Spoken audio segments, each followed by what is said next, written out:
Okay, so we want to finish up chapter 19 today, and we're going to be looking at how to solve simultaneous equations that are nonlinear. So the section is entitled Nonlinear Simultaneous Equations, and that sounds very fancy, but all it is really is looking at a system of equations. And remember, a system contains more than one piece that work together. That's the idea of the system. There are two or more equations that work together to find the solution, where one of them, in this case, we're going to study is not linear, which means it's not a line. So it's a parabola, or in the second case we'll do today, it's a hyperbola. But it could be any function. We've discussed how using the graphical method to solve a system of linear equations can be kind of time consuming, and it can also be inaccurate, but there is also power to the graphical method. If you have complex equations that you don't know how to graph, or that you don't know how to manipulate algebraically, but you can graph them, then you can draw the graph either on your own or with the help of technology, and find where the two systems intersect, find where the two equations in the system intersect, and that will tell you your answer. So today we're going to look at pages 384 and 385. Now, the blue boxes, of course, as always, have examples work for you. I'm going to work two more examples. I'm going to work 1b and 2b from exercise 19e. And we'll look at them both the way the textbook recommends. So in 1b, they're asking us to solve simultaneous by substitution. But I'm also going to graph them using Desmos, so we can link the two together. Well, first, let's just solve the problem. We're asked to take the system of equations, and we've got 2x plus y equals 17. And then the second equation in 1b is y is equal to x squared plus 5x minus 1. So we're asked to use substitution, so I'll need to get one of the variables by itself. So up here, this first equation, it seems easy enough to put y by itself. I could say that y is equal to 2x minus 17. So let me rewrite that. Let's see, that's equal to 17 minus 2x. That's what it is. 17 minus 2x. Now I have y here already by itself, so I could have plugged y into this value up here. It doesn't really matter. Either way you could go. So I could say, well, this is what y is equal to. I could have plugged this in right here. That'll work just fine as well.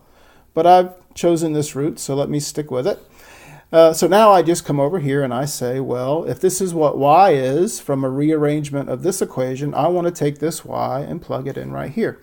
So I do that, and then I get that 17 minus 2x, that's what y is according to the first equation, is equal to y according to this equation, x squared plus 5x minus 1. I rearrange this so that I get myself a quadratic equation with 0 on one side so that I can factor it and solve it. And when I do that, I will put all the variables on the left and set that equal to 0 on the right.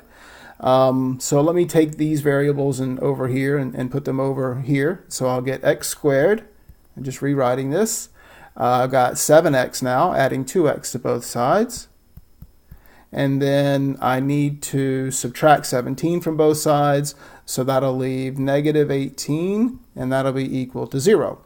So rearranging this equation using the algebra and setting it equal to 0 so I can solve the quadratic. Here we have this. So now I can see if this thing will factor. Can I think of two numbers that multiply together to give negative 18 and that add together to give positive 7? I can, and those numbers are 9 and 2. Okay, and what do the signs on them need to be?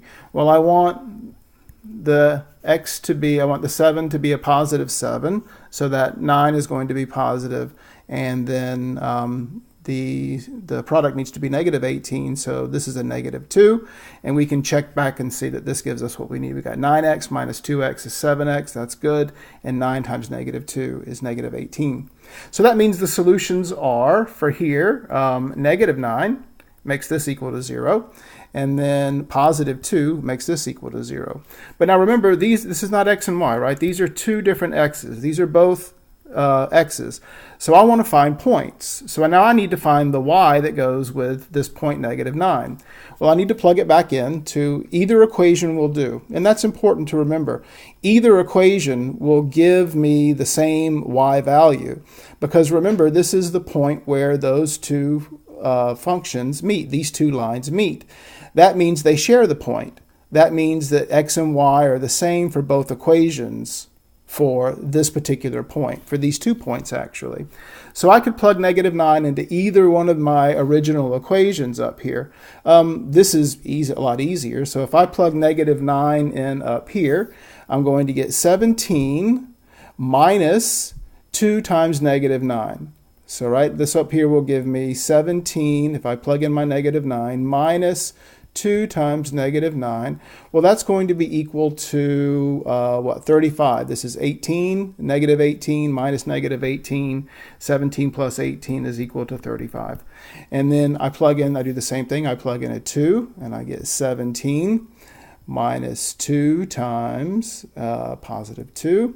And that's going to be equal to 13. I get 17 minus 4 is 13. So now I've got my 2 points where these two lines, or these aren't lines, sorry, these 2 lines where this line and this parabola, this is a parabola now, right? This quadratic equation where they meet. I got 2 points. This is the 1 point, so it's -9, 35. And then here's the other point here. And I've written them this way when I was solving, but of course points we know we write this way. Okay, so that is the solution using substitution.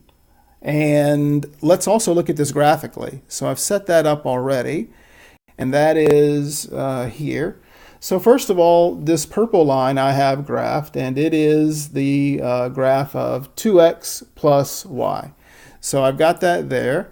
And the 2x plus y is 2x plus y equals 17 is this line, and I want to turn on the parabola. This black parabola here is the second equation, and we can ask Desmos, and you can also ask your graphics display calculator, where do these 2 things meet?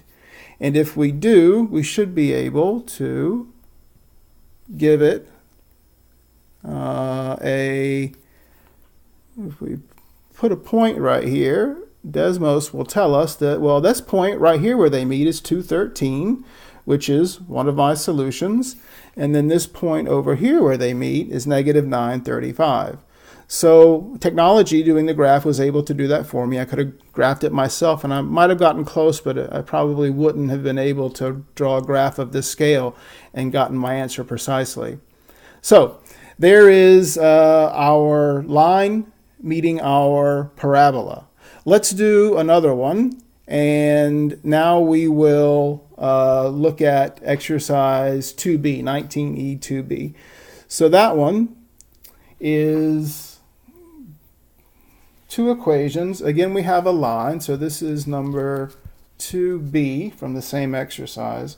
We've got the line y equals 16 minus 2x. And we've got this function here, xy equals 32. So this is not a quadratic. This is called a reciprocal function or a rational function. It's not something that we've studied yet, but that's okay. The good thing about this graphical method is that you don't really need to know a whole lot about this function algebraically to solve it graphically. As long as we can graph it, and as long as we can manipulate it algebraically, we should be able to find the solution. So we can manipulate this algebraically easy enough, even if we don't understand a lot about this type of function right here yet. This is going to be a graph called a hyperbola. But again, that's for later. Right now, we just want to see, where are these 2 functions equal? Where do they intersect? Or in this case, we're going to see that they touch. Okay, well, I can do my substitution again. This is telling me what y is equal to already, so I'm going to substitute. I'm going to write x times y. Well, y, I'm told by the first equation, is equal to 16 minus 2x. And that's equal to 32, according to the second equation. So I've taken this y, and I plugged it in right there.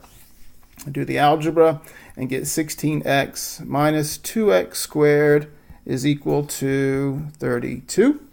And I rearrange this thing. And again, I'm going to have you see I have a quadratic equation, so I want to try to make this positive. I'll add 2x to both sides and then bring everything over to the left and then subtract the 32. So that'll give me, I'll get 2x squared. And I'm going to get minus 16x. And then I'll get my plus 32 if I add, let me write that a little neater. 16x, and then I get plus 32. Once I get everything over on one side with a positive coefficient. And I can now factor out a 2, which remember when we're solving quadratic equations is the first step we want to try to take. And this is going to be minus 8x plus 32. And remember this is all equal to 0 now. And this is equal to 0. So now I want to, well, that's not 32 anymore. I factored out a 2, so that's 16 now. And that's what I want. And that's equal to 0. Okay. So I go and I solve this, and I'm looking for factors where I have two numbers that multiply together to give me 16 and add together to give me negative 8. And I know numbers like that. That would be negative 4 and negative 4. So I got my 2 here still, and this is x minus 4 and x minus 4. So what I have here is a double root. This is really only one answer. This quadratic only has one root. It turns out that this is a perfect square. This is exactly x minus 4 squared. So that means there's only one x where this is 0, and that is x equals to 4. So, well, if x equals 4, again, I still got to find my y, and I can plug it into either equation. Both are equally simple. If I plug x equals 4 into this equation, it gives me that y is equal to 8. So now I have this point here, 4, 8, is where both of these two functions meet each other. Let's take a look at that graphically. So graphically over here, turn these off. And here was the line that we started with in example 2, y equals 16 minus 2x. And here is that hyperbola I was talking about. And then we want to find out, well, where do they meet? And you can see that, well, they do only meet in one place. I asked Desmos, where is this point? And it tells me it is 4, 8. And that's what I got when I did this by substitution. So sometimes it'll be hard to do the mathematics with the substitution. The algebra will get messy. And you can always go and graph them using your graphics calculator or using Desmos or sometimes even by hand. And then you can get the solution this way.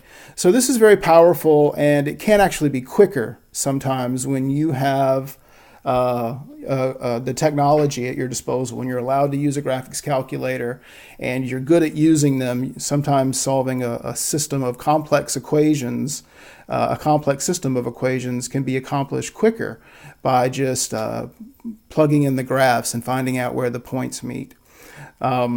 Okay, so we skipped I did B from number 1 and number 2. You now do A and C from 1 and 2 as practice. We're going to skip over 3 because it asks to use the quadratic formula. We're going to go back next week and pick that up, back to chapter 18. I mentioned it in class, and I realized that several of us haven't seen that yet. So that's what we'll be doing next week. Back to quadratics, a little more in depth, looking at them again. So if you feel like maybe you didn't have a firm enough grasp of quadratics, don't worry. We're going to go back and hit it again. We're going to be looking at completing the square again and try to make sure that we shore up any gaps we have in our understanding of quadratics. We'll go a little deeper, and we will learn the quadratic equation, and we will actually derive the quadratic equation. And the quadratic equation always works, so that's a good good thing to learn. So we'll do that next week.